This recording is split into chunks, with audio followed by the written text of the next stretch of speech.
The history of Australian cinema, 1930s to 2010s. Hi, I'm Layla, here from Study in Australia TV. Today I'll be telling you all about the history of Australian cinema. So, let's start with the origins of Australian cinema back in the 1930s. Although the origins of Australian cinema can be traced back to the early 1900s, it wasn't until the beginning of the 1930s that talking films emerged, thanks to the American invention of superior special sound equipment, which revolutionized the entire industry, making silent films a thing of the past.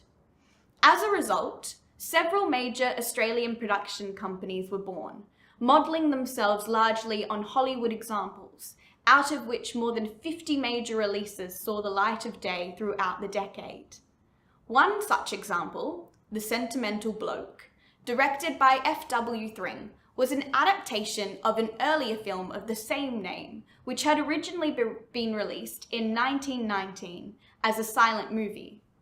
The reimagined version was developed in 1932 and modernised using the prose language of the era, while the characters were also fleshed out to be more three-dimensional and befitting in a version with audible dialogue, allowing for fuller characters and more complex relationships to be explored.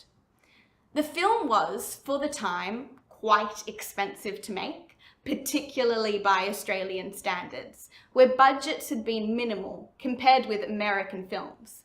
And even though it went on to be a local success, and even deemed one of the most popular Australian films of the year, it lost a lot of money and didn't come close to breaking even. Abroad, it fared worse, receiving mostly negative reviews and making little profit to offset its already struggling status. According to the director, he underestimated many of the studio costs associated with making the film, and felt that was where the film's financial struggles began. At a time when filmmakers and creatives were still learning about the craft, particularly with the dawning of talkie films, it seems a fair assumption that knowing how a film's budget might compare to its potential to earnings capacity would have been quite the guessing game. With much trial and error in these earlier years, 1933 saw the release of a historically relevant film, In the Wake of the Bounty, directed by Charles Chauvel, based on the true story of a group of crewmen aboard a Royal Navy ship in 1789 who seized control from their captain, setting him and many other crew members adrift and later settling in Tahiti with various consequences. The film combined documentary footage with scripted reenactments, utilising several other actors, including a young Errol Flynn in one of his first acting roles, who of course later became internationally famous and successful. However, the film itself experienced numerous setbacks and struggles while in production. During the shoot period, Chauvel and his wife and camera operator sailed to Pitcairn Island and later Tahiti in order to film locals for use in the finished production. They encountered very dangerous conditions, including cliffs and treacherous waters to navigate, all of which was almost in vain when their footage was temporarily confiscated by customs officials when passing ports back in Australia. As if that were not enough, the Australian Censorship Department tried to censor much of the footage for showing bare-chested tribal women, for example, as well as some violence they managed to capture, but the censors were later overturned. While the film was only moderately successful at the box office, it was, however, critically well received, despite criticisms about some of the acting, and became somewhat of a classic, with several remakes occurring in later years. Moving on to the 1940s. With World War II a stark reality of life at the beginning of this decade, the films produced reflected less fictional feature-length ideas, and began to focus more readily on the documentary format, with many war-related subjects honing in on the ramifications of a world at battle. 1942's Kokoda Frontline, directed by Ken G. Hall, was the first Australian film to win an Academy Award, It won Best Documentary for its coverage of the life of Australian troops on the New Guinea frontline during the war. While the director was the one to receive the award, as well as much of the credit for the film's success, it has been long considered to be cameraman and photographer Damien Pera who was deserving of the recognition for capturing much of the footage of his own accord. Pera was sadly shot and killed while capturing more war footage 2 years later in Micronesia. His footage in Kokoda Frontline became the first ever that Australians saw of their countrymen fighting in World War II. It is therefore considered a war propaganda film, and as such, when it was first released, people formed long queues on the streets and around the blocks outside Sydney cinemas in order to get a glimpse of the action. A Yank in Australia, released 2 years after Kokoda Frontline, was one of only a handful of comedies being produced in Australia at the time, most likely due to the seriousness generated by the climate of war. However, director Alfred J. Golding set out to make not only a comedy during this period, but a comedy about the war, which was a risky move for obvious reasons. The film was about 2 journalists from New York, sent to cover news of the war in the South Pacific. However, they become marooned on the Aussie coastline, along with 2 other rival reporters whose boat is sunk. After the group is rescued by a third party, they set out to stop a plot by the Japanese to invade Australia. The film was held in post-production and took 2 years to complete. Upon its release, however, it was met with scathing reviews, with critics slamming every element, including the script, production values, and performances. Unsurprisingly, A Yank in Australia performed dismally at the box office, despite achieving a limited international release. The 1950s saw many progressive changes in Australian cinema. With World War II firmly in the past, life was moving on, and more hope was in the air, along with increasing abundance and a population boom. Consequently, more production companies were forming and finance for film was growing. The latter part of the decade also saw the commencement of the Australian Film Institute, a non-profit organisation which nurtures Aussie film culture and generates projects and engagement with the viewing public. It quickly became a highly respected and coveted body, serving somewhat as a yardstick for the quality of Australian cinema, which is still the case today. Throughout the 1950s, there was a noticeable trend of British companies teaming with Australian ones to make a slew of movies, often based on existing literature with rural themes, which would showcase the unique Australian outback landscape. The film Jeddah, which was the first in the region to be shot in colour, is one such example, and was shot in 1955, in a remote part of the Northern Territory. Another film to be directed by Charles Chauvel, who had become one of the busiest and most respected Australian filmmakers. Jeddah was also notable as being the first film to have Indigenous Australian actors in its leading roles, Robert Tudawali and Nagala Kunoth. After Jeddah's mother dies giving birth, she is adopted by a European couple who raise her very separately from her own Aboriginal culture. When Jeddah is older, she is forbidden from learning about her own people, but is one day lured and abducted by an Aboriginal man, and her life takes a sharp turn into new territory.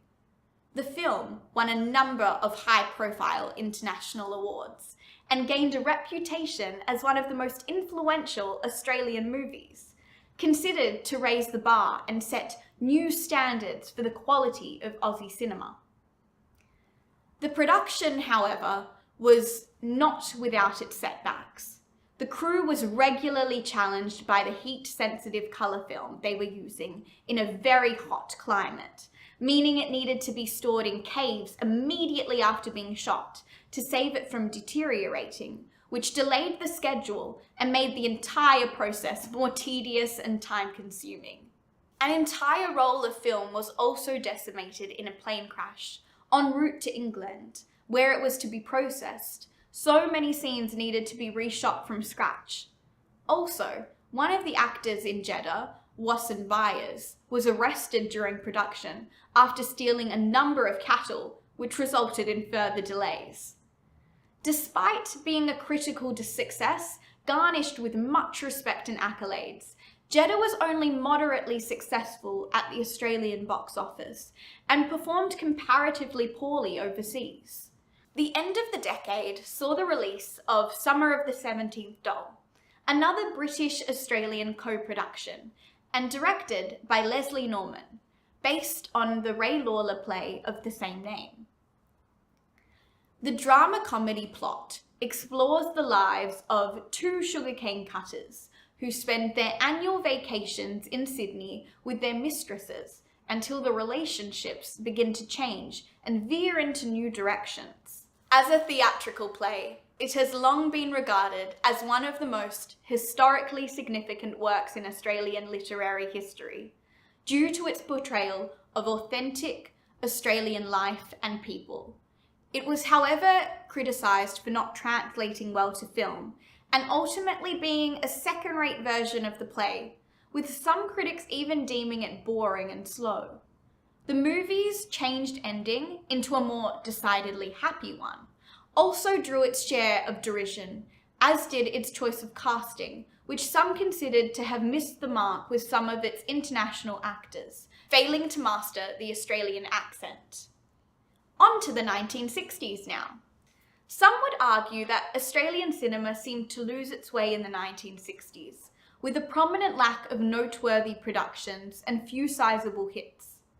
The Sundowners, released in 1960 and directed by Fred Zinnemann, is an exception to that, after becoming the third highest grossing film of 1961 in Australia and receiving 5 Oscar nominations and an array of other award acknowledgements. Considered to be one of the first Australian westerns shot in Technicolor, several high-profile Hollywood stars such as Deborah Kerr, Peter Ustinov, and Robert Mitchum were signed on, no doubt adding to the film's broader appeal, and a vastly experienced crew was secured in an attempt to do the film as much justice as possible. Another look at life in the Australian outback. The Sundowners is about a family of sheep drovers who are always on the move. While some of the family members have a desire to leave the nomadic lifestyle behind and finally settle down in one place, other members are against it, and the film explores the events that take place in deciding which choice will be made. The flick was lucky to ever see the light of day, considering the novel on which it is based only made it into the director's hands by mistake, when he received a copy of it rather than a different novel he was supposed to be sent. Additionally, ill health and even death amongst the cast meant that more than one actor had to be replaced, delaying the shoot's commencement, while weather was another factor that caused delays on location in New South Wales and South Australia, as it oscillated between hot and cold extremes, much to the chagrin of the cast and crew. With 2,000 sheep required to be transported 800 miles to appear in various scenes, and fans constantly harassing some of the bigger names in the cast, it was a wonder the production wasn't even more delayed than it was. It wasn't until the middle of the decade, in 1965, that another worthwhile hit surfaced, titled They're a Weird Mob, based on a novel by John O'Grady and directed by Michael Powell.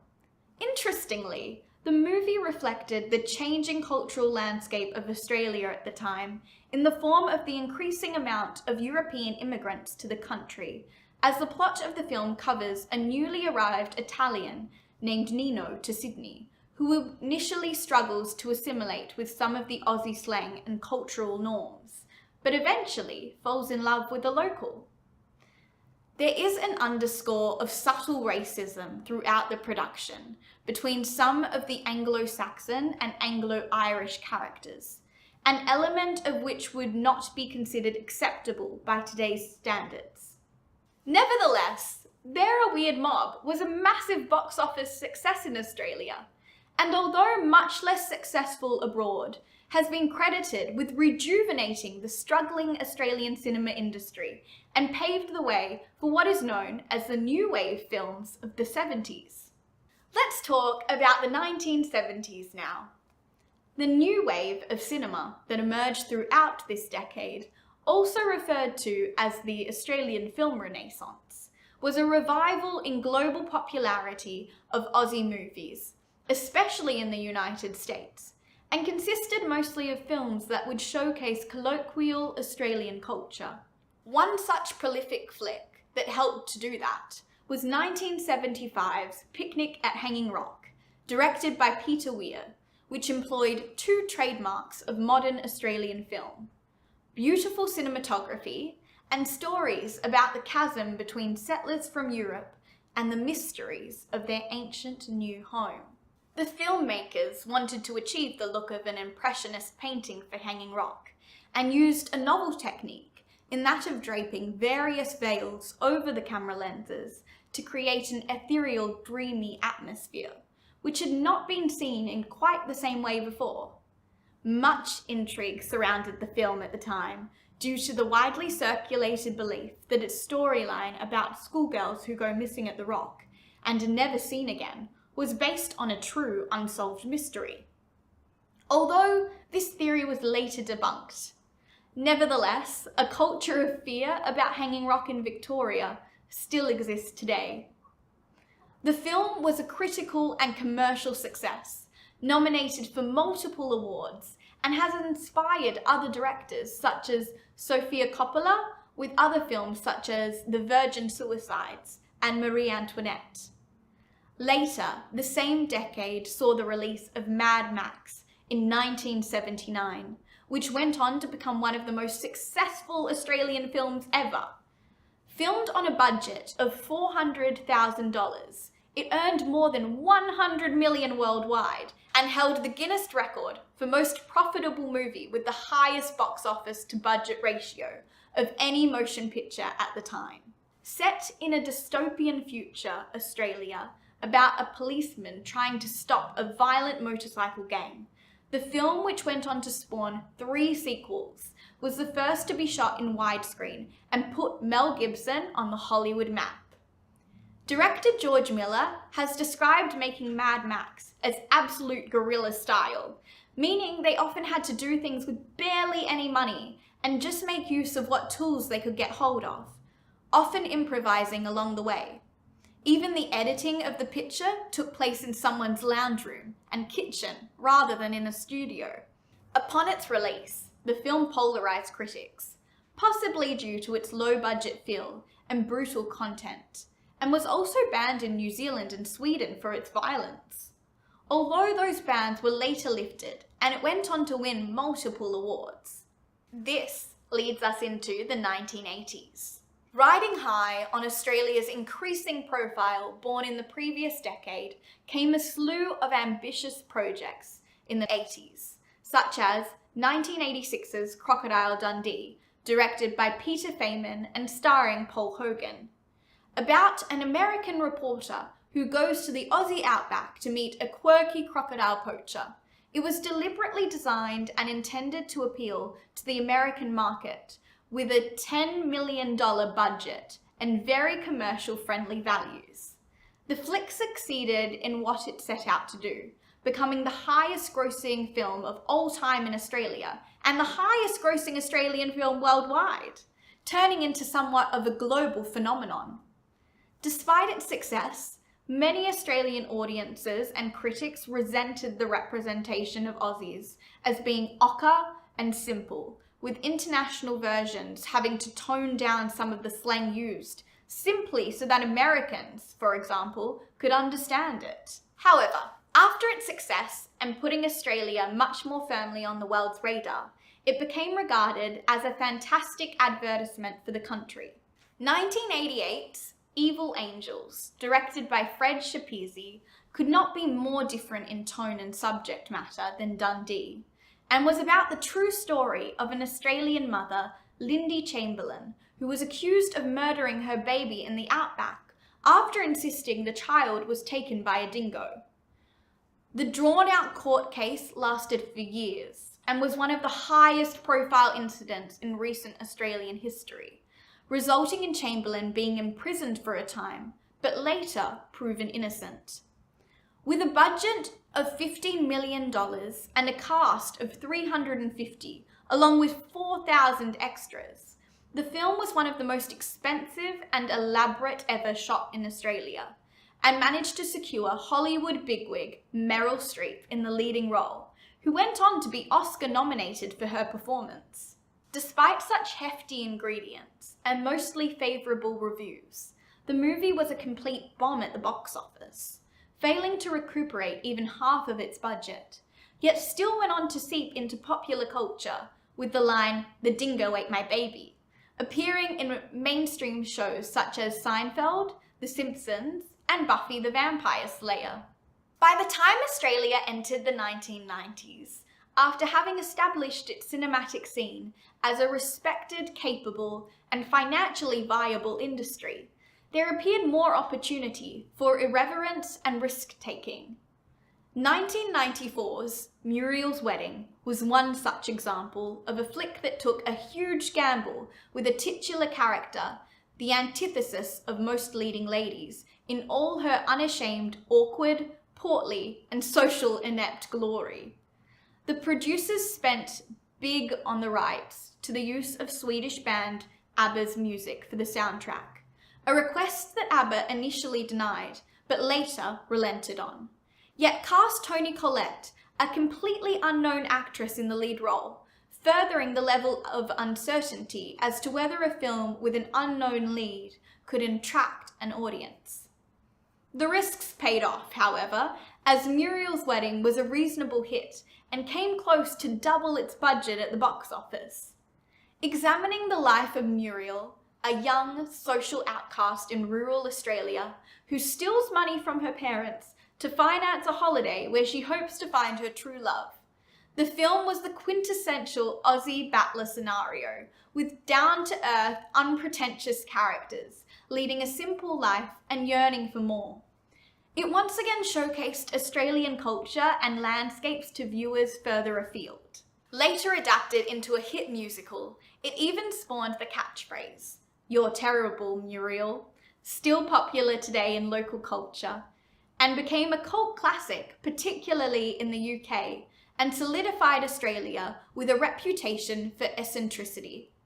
Likewise, Priscilla, Queen of the Desert, released the same year, made a similar impression and became a surprise worldwide hit, and also became a very popular musical. Written and directed in 1994 by relative newcomer Stephen Elliott, the film was initially rejected for finance by multiple sources, and it took much time for Elliott to garner interest in the project.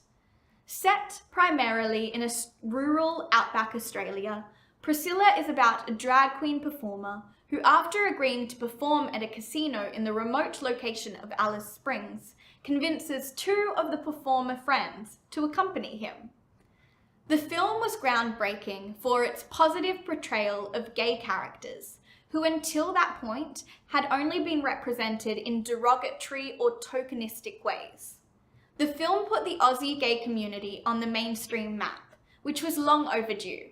Priscilla was lapped up by a global audience with many Aussieisms, including slang, humour, and cultural idiosyncrasies, further penetrating the American psyche.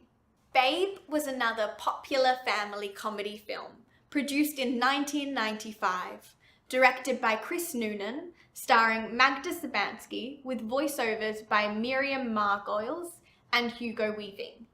It's an adaptation of the 1983 novel The Sheep Pig, which told the story of a talking pig who wanted to perform the farm duties of a sheepdog, of all things.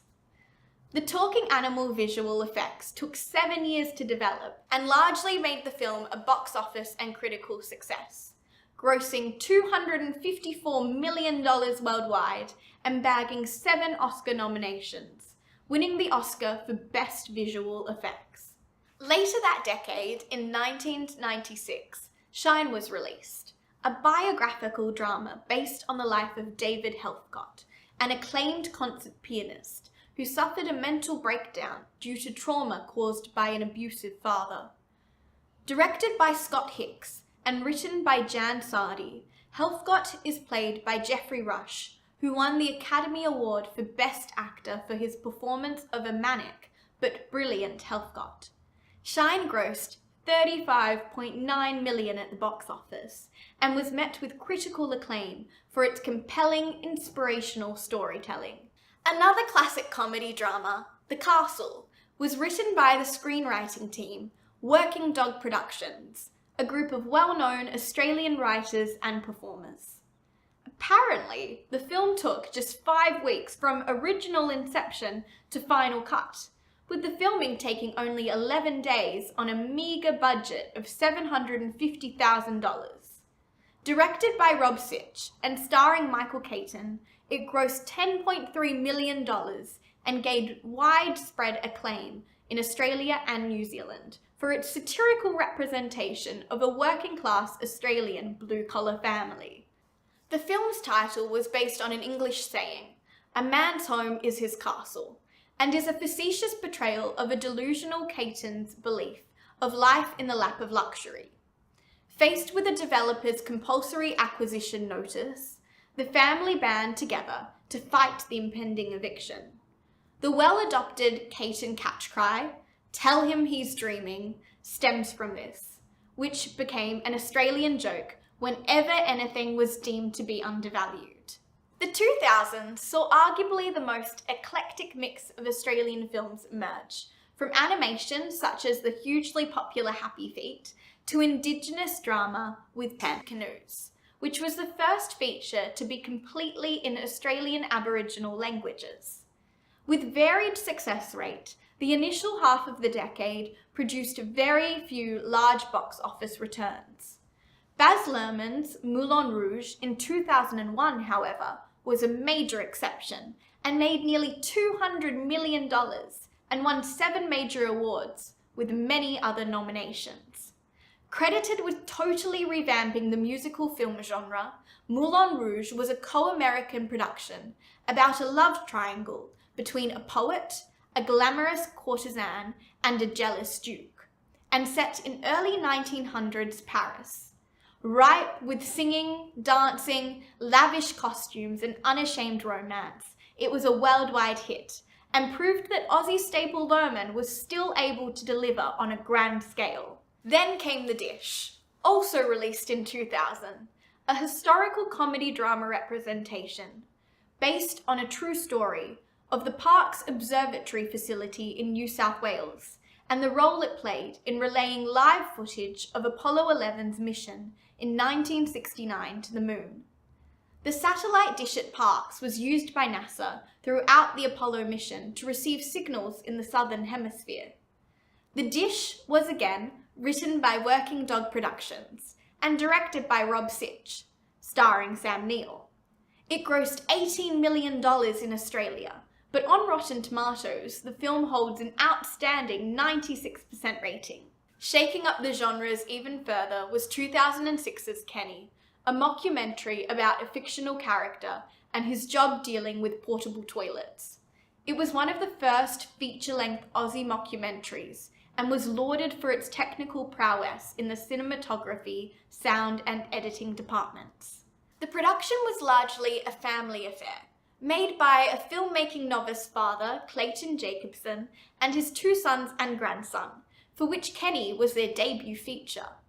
It became another example of Australian cinema that showcased downtrodden, simple Australian battler characters whose naivety and unpretentiousness formed a huge part of their appeal.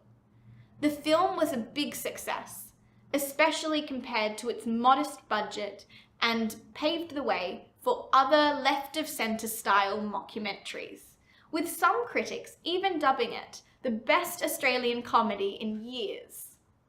Rounding off this decade was another Baz Luhrmann epic romantic drama, titled Australia, starring Nicole Kidman and Hugh Jackman. Australia was set in the late 30s in the Northern Territory against a dramatised backdrop of the bombing of Darwin during World War II. It received mixed reviews from critics, but grossed $211 million on a budget of $130 million and received an Academy Award for Best Costume Design. That brings us to more recently released films in the 2010s. In the current era, the Australian film industry continues to produce a steady amount of films each year, with mixed results, but struggles with readily available financing and to compete with the output of the American market, which is far larger. Moreover, the most successful Australian actors and filmmakers are frequently lured by the opportunities Hollywood offers and seldom return for projects, meaning there are less available experts. Nonetheless, recent quality gems have still forged ahead, such as the 2010 crime drama Animal Kingdom, inspired by true people and events from the notorious mafia ganglands of Melbourne, which became critically acclaimed, winning 36 different awards and receiving 39 nominations, including Best Supporting Actress at the Oscars. In 2015, the film was named as one of the top 50 movies of the decade so far by The Guardian, and has since been developed into an American TV series. A family favourite for animal lovers, Red Dog, was then released in 2011, directed by Daniel Taplitz, and set in the northwest Pilbara region of Western Australia against red dirt plains. Red Dog is based on a true story of a Kelpie cattle dog's devotion to his owner. The actual dog, Coco, lived back in the 70s, was well known for his travels throughout the Pilbara region, and hence a statue in his remembrance still exists in Dampier, one of the towns he often returned to on his travels. Red Dog boxed $21 million on a budget of $8.5 million and was nominated for 7 ACTA, Australian Academy of Cinema and Television Arts Awards, which it won Best Film. The Dressmaker, released 5 years ago, about a woman who returns to her small rural hometown with her sewing machine, was another flick to make big waves, becoming the 11th highest grossing film of all time at the Aussie box office. However, despite attracting international star Kate Winslet to the leading role and other heavyweight players such as Liam Hemsworth and Judy Davis, the film received mixed reviews. Still, this didn't stop audiences flocking to see what was yet another example of life in outback Australia with simple folk living simple lives. Probably one of the most recent box office successes was Lion, released in 2016. Lion was a joint Australian-British biographical drama directed by Garth Davis, in his feature directorial debut starring Dev Patel, Nicole Kidman and David Wenham.